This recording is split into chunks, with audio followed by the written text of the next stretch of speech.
Sir extra cylinder இருக்குமா? அண்ணா case இல்லைங்கண்ணா. வாங்கலான்னு பார்க்கும்போது கேஸ் இல்லைங்கண்ணா. இந்த கேவலமான ஜோக்கெல்லாம் சரிக்க டைம் இல்லைங்கண்ணா. சாம்பார் கொதிக்குது. ஆனால் ஒன்றுங்கண்ணா, நம்ம ஆட்சிக்கு வந்தாங்கன்னா சிலிண்டரே இல்லைங்கண்ணா. அப்போ கேஸில் எப்படி கேரி பேக்கில் பிடிச்சிட்டு போகணுமா? அண்ணா அப்படி இல்லைங்கண்ணா.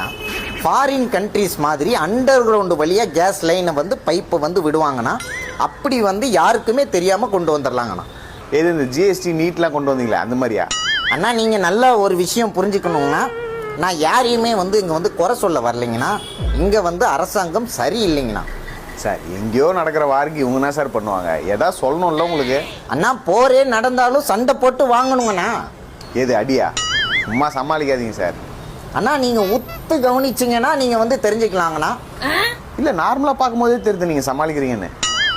அண்ணா காலேஜ் பசங்க கிட்ட போய் அண்ணா நீங்கள் அரசியல் வாங்கண்ணா அப்படின்னு சொன்னால் ஏற்றுக்க மாட்டாங்கண்ணா. அவங்க அண்ணான்னு கூப்பிட்றதா ஏற்றுக்க மாட்டாங்க. நீங்கள் சின்ன பையனா தெரியணுன்ட்டு சின்ன பசங்களை அண்ணான்னு கூப்பிட்றீங்களா?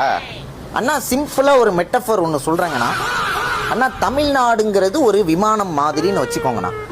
அந்த விமானத்தில் எங்களுக்கு ஒரு இடம் கொடுத்தீங்க அப்படின்னா எங்களோட திறமை என்னன்னு உங்களுக்கு தெரியுங்கண்ணா. எது இந்த பறந்துன்னு இருக்கும்போது உங்கள் ஆளுங்களாம் எமர்ஜென்சி டோரை திறந்து நிற்பாங்களே அந்த மாதிரியா? எப்படிங்கண்ணா? புரியலங்கண்ணா. இன்னொரு விஷயங்கண்ணா, அண்ணா இந்த லியோ நாட்டில் லியோவா? ஆமாங்கண்ணா. ஏன்னா ஜனநாயகன் வரல இல்லைங்களா? நீங்களும் நான் நோ பண்ணி காக்கா பிடிக்க பார்க்குறீங்க. அவர் ஒத்து வர மாதிரி தெரியல. அவர் தான் கோட்டாச்சே. அண்ணா சினிமாவுக்கு அவர் கோட்டா இருக்கலாங்கண்ணா.